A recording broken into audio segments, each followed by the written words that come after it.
Why is Realty Income crashing week after week? It is being hammered down 22% year to date. And in today's episode, we want to understand why is it in a downward trend. We want to understand, is it a buy now? And what can we expect in the future? We're going to take a look at a lot of things in today's episode. We're going to run through their client diversification. We're going to look at the industries that their clients are in. One of the key things we're going to look at is their debt summary. Why is it that their stock continues to plummet with increase in the interest rates, and will it really affect Realty Income? And we're going to look at their portfolio occupancy. And as always, we will run it and look at the income statements, their revenue growth year on year, their bottom line net income. We're going to take a look at the health of the balance sheet, their total cash versus their total debt. And as always, we will take a look at that dividend safety, some very important financial metrics for Realty Income that you need to understand before investing. And as always, we will run it through our stock valuation model, getting to our intrinsic value and our acceptable buy price given our margin of safety. Now, before we look at the historical performance of the company, a few things that are key to note for Realty Income. And before we understand why it's crashing, just a few things to note. Now, their portfolio occupancy is currently, as we can see, Q2 2023 at 99%. Now, one thing you may not know, which is an incredible fact, but they have maintained strong year-end occupancy, which has never been below 96%. Now, for a company, as we can see from 1992, it has never been below 96% and is currently 99%. If we take a look back over the last quarter, again, 99%. So a phenomenal metric, statistic, in my opinion, and it's something you need to understand so far. Now, in terms of the debt summary, now this is really important for investors who are trying to understand why exactly is this share price decreasing? Is it due to essentially the sentiment of investors, or is there a reason behind it? Now, the first thing I want you to know is there are there's two rates of their debt. You have the fixed rate and you have the variable rate. Now, in terms of a comparison, what you can see here, 92% of the debt that Realty Income hold is at a fixed rate. So around 18 million versus the 1.5 million is at a fixed rate. On top of that, when you look deeper, we can see here around 84% of that debt is held at an interest rate on average of 3.55%, which you could argue is quite decent, especially with the US inflation rate currently well above that. On top of that, something else to note, the weighted average years until maturity of these stocks are 6.7 years. So there is a long way to go for the majority, 84% of that debt before it needs to be renewed. And you could argue interest rates at that point will start to come down. So do bear that in mind when people are talking about how much debt Realty Income has. Just bring them back to this Q2 supplement information of Realty Income.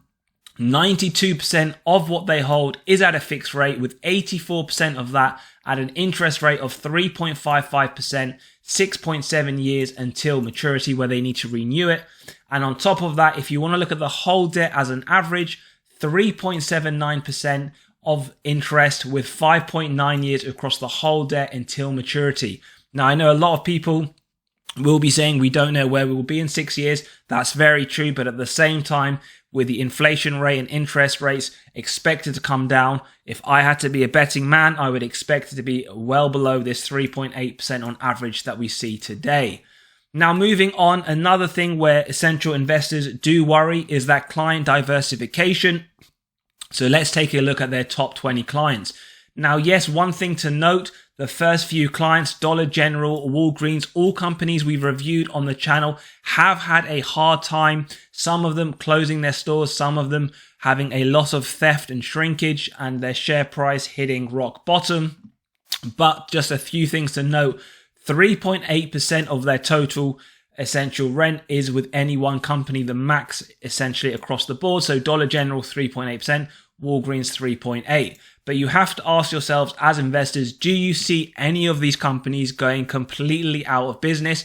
And if so, what do you think is essentially going to happen? Do you think that, say, Dollar General will go out of business and then no one will come and replace them and take over that rent. So there are a few questions to ask. But one thing I would say is that these are really big companies. And when you take a look across, the maximum any of them are of Realty Income's rent is 3.8%.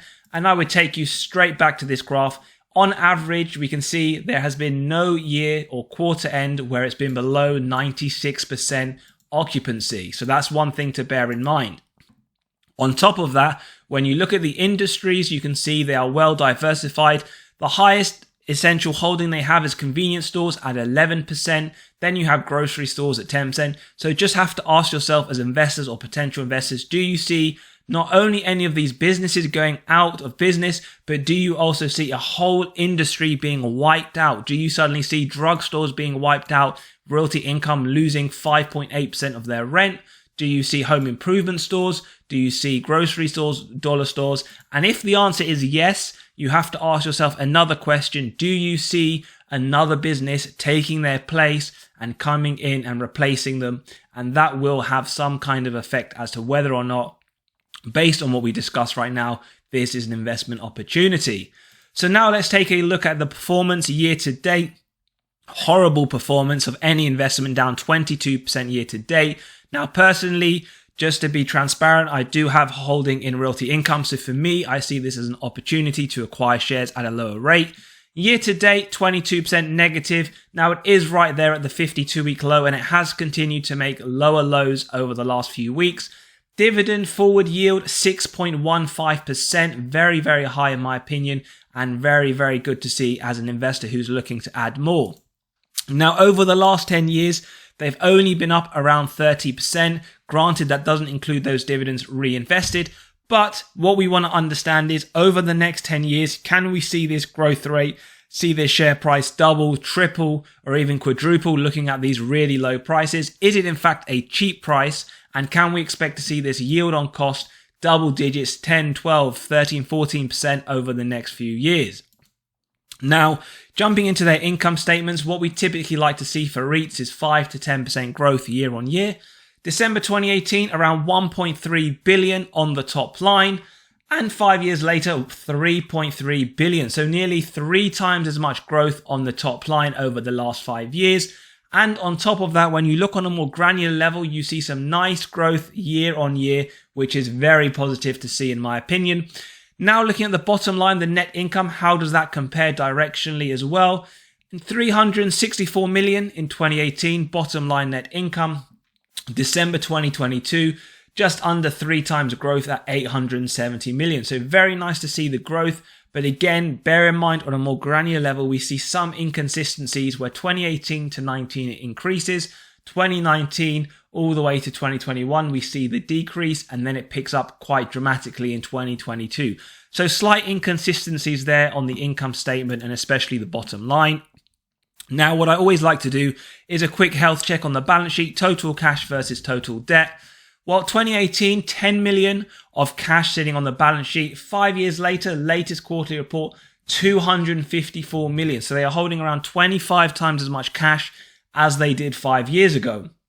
Now, how does that compare to essentially the total debt numerically and directionally? Well, 6.5 billion they held on the balance sheet in 2018. Quarterly report, their latest one over 5 years later, they are holding essentially 3 times as much total debt, 20.2 billion. So a slight red flag there. They are increasing their debt significantly more than the increase in their cash. And what we want to understand is how does that affect the dividend safety as well as the financial metrics that support that. So straight away, dividend safety score of 80, making it safe. Market cap 35 billion, making it a large cap company. Now, some key metrics for those that believe we're heading into a recession. Well, last recession, they in fact increased the dividend during 07-09. Recession sales fairly flat. However, this was above the average growth rate of companies during the 07-09 recession, which for the S&P 500 was negative. And we can see recession return negative 43%. But it did beat the S&P 500's negative 55% return from 07-09. So something to bear in mind there for investors. First thing to note, they have been paying dividends consecutively for 28 years. So they do gain dividend aristocrat status as they have been paying consecutive dividends for the last 25 years or more. Dividend growth, so 4% over the last full year, last 5 years 3%, and last 20 years 5%. Now, personally, how do I feel about this? Well, I always tell investors you always need to be aiming for a minimum of 4% increases in your salary, dividends, and other income producing assets. Why? Well, the US inflation rate over the last 40 years was 4%. Anything less, you are taking a pay cut and losing your purchasing power. Now, one thing I wanted to pull out from the Realty Income investor presentation, they have been paying consecutive increases in monthly dividends over the last 122 periods, as we can see here, 104 consecutive quarterly increases with a compounded average annual growth rate of 4.3%. So we can see here the growth, and we can see here below per year how many increases they do. So currently in 2023, they have done 4 increases. So very positive to see. Now, dividend yield theory states that the company is undervalued when the current yield sits above the 5-year average. As we can see here, 6.15 versus 4.35, one sign of undervaluation. However, as always, we never look at any model in isolation, and we'll draw our conclusions towards the end of the episode. We then have another sign here, forward P to AFFO ratio, 12.3 versus 18.2, another sign of undervaluation. And we can see here, roughly in line, the PE of Realty Income, or P to AFFO, with that of the real estate industry. And as I mentioned at the beginning of the episode, it is towards the 52-week low, but as always, do remember 52-week low does not signal undervaluation. Likewise, 52-week high does not signal overvaluation. Now, adjusted funds from operations versus free cash flow. Regular viewers know that we normally have earnings metrics versus free cash flow, and I always say ignore any earnings data you have because the earnings are susceptible to manipulation by management through accounting. However, for REITs, we tend to focus on the adjusted funds from operation payout, as the free cash flow can be volatile. Reasons for this: upfront rent payments, maintenance expenses, and deferred financing. So what do we look for the adjusted FFO? Well, 90% or less is what we look for. And what we can see here for the last few years, it's in fact been below 80%, with 2023 expected to be 76%. So very positive. Also gives faith in that all-important dividend safety as well as those dividend increases. Moving on to the adjusted funds from operations per share, what we can see here, consistent increases year on year over the last 10 years. $2.41 in 2013, $3.92 in 2022, with 2023 expected to be $4.07. So very positive. We do love those consecutive increases. As I mentioned, again, 5 to 10% is what we look for growth for REITs. And every single year they have not only done that, but most years gone well above that. 2021, 26%, 2022, 60%. So incredible to see this very strong growth. And numerically, how does that look? Well, 780 million worth of sales on the top line in 2013, 3.34 billion in 2022. So very positive to see, very nice growth for investors. Now, not everything is sunshines and rainbows. One of the weak points, in my opinion, of Realty Income is the shares outstanding. Now, as investors, we love it when companies do share buybacks, returning excess cash to our pockets. But what we can see here, in fact, is the complete opposite. What they have done is the opposite. And what is this exactly? Well, they are issuing shares, which is diluting yourself and your ownership in a company. 192 million shares outstanding in 2013, 612 million shares outstanding in 2022. Now, one thing I will say about this is typical with REITs, but the reason why I say it's a weakness of Realty Income is because the rate at which they issue shares is a lot higher than any other REITs that we typically review on the channel, and do go check them out if you want to compare. Now, ROIC, return on invested capital, is one of my 7 golden dividend metrics, and what I love to see is 10% or more, as I believe 10% shows that management are able to effectively allocate that capital. Now, with Realty Income and REITs in general, I tend to look for 3 to 5%, but again, this is on more of the lower side, as we can see consistently 4% before dropping to 2-3%. So personally, I would like to see this percentage go back up to around 4% minimum in 2023. Operating margin, again, very positive to see the consistency around 50%. 2022, it has dropped slightly to 39%. So again, it is something that I want to make sure in 2023 isn't a trend and they don't start falling lower and lower. Back up to the 50s or 40s, high 40s would be very positive to see. Now, finally, another very important metric which directly correlates to that all-important dividend safety is the net debt to earnings before interest, tax, depreciation, and amortization. What we look for is a maximum of 5.5. 5.5 signaling the number of years it would take the company to pay off all their debt net of cash on hand. And what we can see here, for the large part, it has straddled around that 5.5 level. 2021 gone astronomically higher than we would like, but it has come down. And the positive is in 2023, it is expected to be around 5.2. On the right, what we can see here, net debt to capital, purely showing us the percentage of a company's financing from debt as opposed to equity. Now, as always, if you do enjoy the content, value is being provided. Smash that like button, hit the subscribe and bell button if you want to be continually notified of these stock videos, which we do on a regular basis. And as always, if you want to run your own company through the valuation model, do essentially click on the pinned comment below and grab a copy to value your own companies in your own portfolios to get your own intrinsic value. Now, typically, our first essential valuation would be Graham's valuation formula. However, for REITs, it is not appropriate, and therefore we will exclude it from the final valuation. However, for those that are new to the channel and want to see how we do this, we put the stock ticker symbol in here, we get the earnings per share, growth rate per analyst estimates, and then the yield on AAA corporate bonds, which seems to be going higher on the day. And we can see it would give us our intrinsic value calculation. However, as always, given it's not appropriate for REITs, we will be excluding it. So the first one that we will use, the REITs multiples valuation model, we have companies in a similar sector and size: Federal Realty Investment Trust, Agree Realty Corp, and Kimco Realty. We have the stock price, P to AFO multiple, get the average, divide by the average of that of Realty Income, multiplied by the current price to give a REITs multiples valuation price of $62.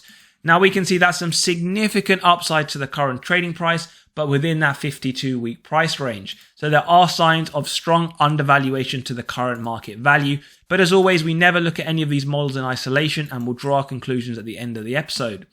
We then have the dividend discount model. As we can see, those consistent dividend increases year on year. Average is coming to around 3%. Now do note that they still haven't done that last larger quarter increase for Realty Income. So I do expect this to go up slightly higher.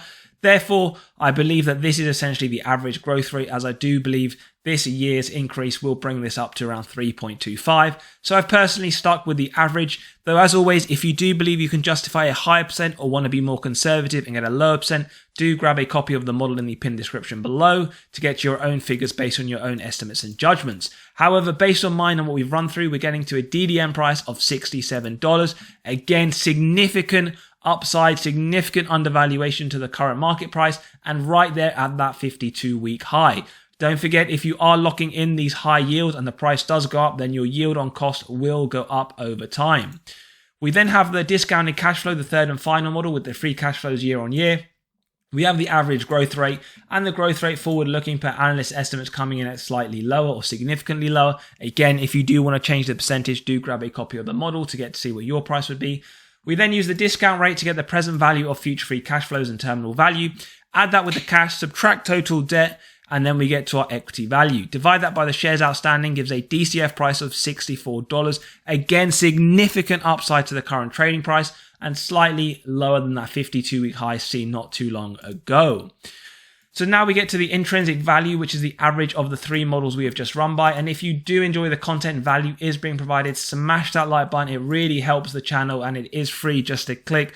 Please do. And as always, if you want to join the community, just hit that subscribe button and the bell note button. Now, intrinsic value coming in at $64 with the current price, as we can see, around $49.62. Now, typically margin of safety, I would say 10% if it has a wide moat, strong financial metrics, good forward-looking data. But as always, you can justify a much higher percentage, especially given the macroeconomic conditions if you wanted a bit more of security. However, for Realty Income, I would suggest a higher than 10% margin of safety. Those looking at 15% would be looking to buy up to $54. Those looking at 20% would be looking to buy up to $51. And those looking up to 25% would be looking at around $48. Personally, I do gain comfort with 20%, so anywhere around the 51 to 52, which is currently the current price. I have been adding this to my portfolio. But as always, if you are looking for a higher at 25%, $48. Wall Street are forecasting the price over the next 12 months to hit $68. So they do believe it to have some significant upside and well above that intrinsic value that we have just calculated today. As always, let me know your thoughts in the comments below. Are you looking to add realty income? Are you looking to sell, or purely on the sidelines speculating? And don't forget, if you've enjoyed today's content, hit that like button. In fact, smash that like button. Do subscribe. Hit the bell button to be continually notified of these videos on your doorstep. And as always, if you want to grab a copy of the model to run even your own companies through, or to rerun realty income with your own estimates, do click on the pinned comment below, grab a copy. And as always, have a great day and catch you on the next episode. Take care.